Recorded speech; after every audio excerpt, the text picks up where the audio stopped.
All right, good morning and happy Tuesday. So today, I thought came out of Psalms, but it was based on what I had previously read in 2 Kings and Chronicles. So today is reading about King Amaziah, and the Bible says specifically that he did that which was right in the sight of the Lord, but not with a perfect heart. So, he started right, but he didn't finish right. He had some good things about him, but there was also some discrepancies there. So this king, again, he had done some good and right things, but then there came a time when he was going to go to war. I think it was against the Edomites in this case. And, Judah was smaller than Israel, so he had hired some Israelites, or some of the children of Ephraim, to come help him fight. I think it said, 100,000 mighty men of valor.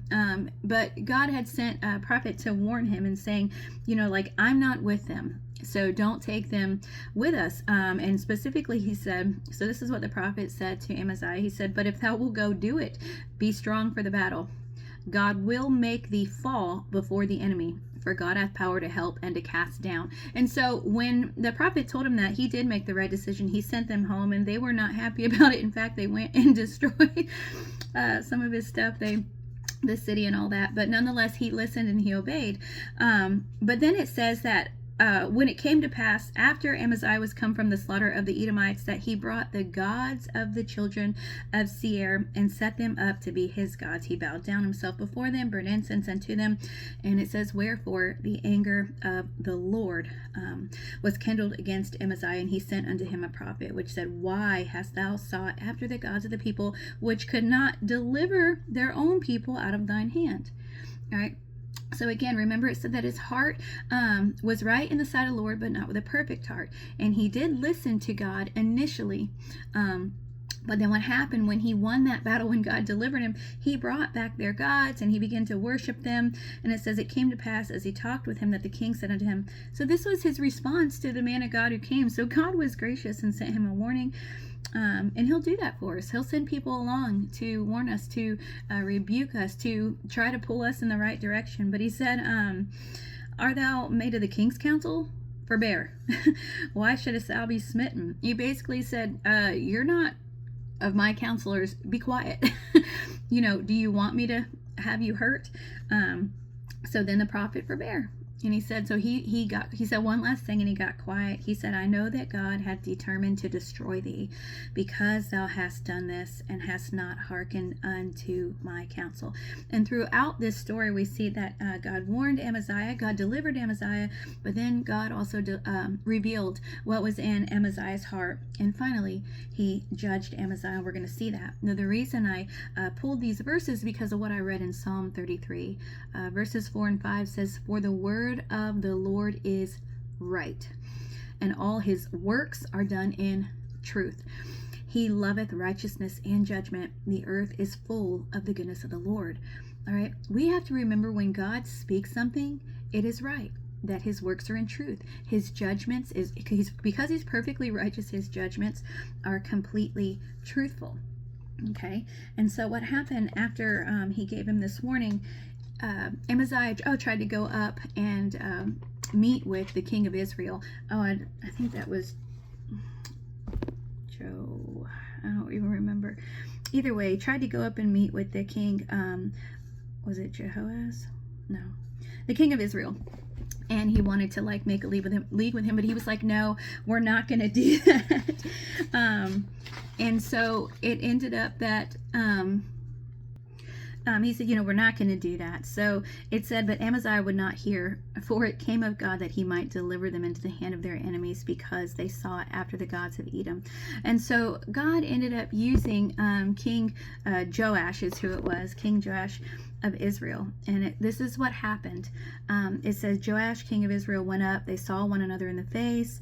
And then it says that Judah was put to the worst before Israel. And so not only did this king get affected, but then the entire Judah, the entire people, that nation got affected. and it says that every man fled to his tent. Joash the king of Israel took Amaziah, king of Judah, the son of Joash, the son of Jehoaz, at Beth Shemesh, and brought him to Jerusalem.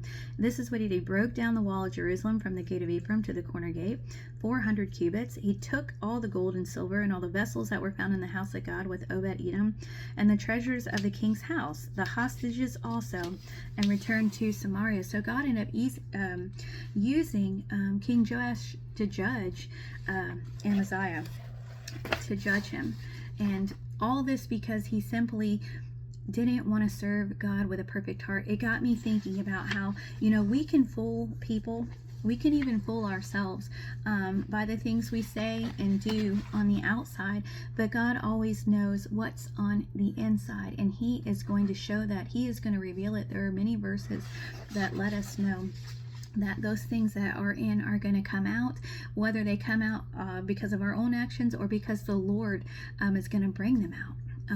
But those last verses, all right, so the last verses in Psalm 33 were, for he spake and it was done. He commanded and it stood fast. And so when God speaks on something, and He has a lot to say, so we can get a lot of what He has to say right here in His Word, and then of course through the Spirit of God when He's dealing with us and convicting us and drawing us or whatever He's doing. He has a lot to say about a lot of things, so we ought not to be fooled into thinking that we're the exception. When we do wrong before the Lord, that doesn't mean He stops loving us. That doesn't mean that He turns away from us. But He says that He loves His children and He chastens them.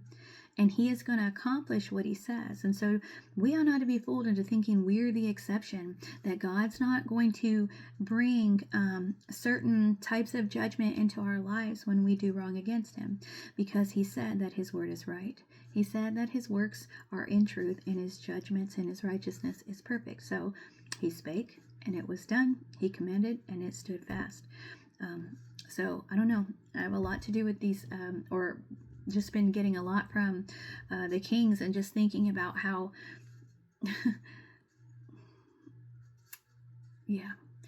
how much we have to learn from their lives and from their mistakes. And so don't think you're the exception. I should not think that I'm the exception. We will reap what we sow. God is merciful, even in chastising. He's merciful, by the way, even in judgments. It's for our good. But if He said it, then it's going to come to pass. And we ought not to forget that. And so let's serve the Lord. Let's do things right in His eyes, but let's do it with a perfect heart, meaning we're going to confess our sin constantly. We're going to seek to walk with Him, let Him live and work through us. We're going to yield to Him, because that's what He wants, that closeness, that relationship. Because when we're close to the Lord, like we should be, we're not going to be doing the things that are contrary to Him. All right, be blessed.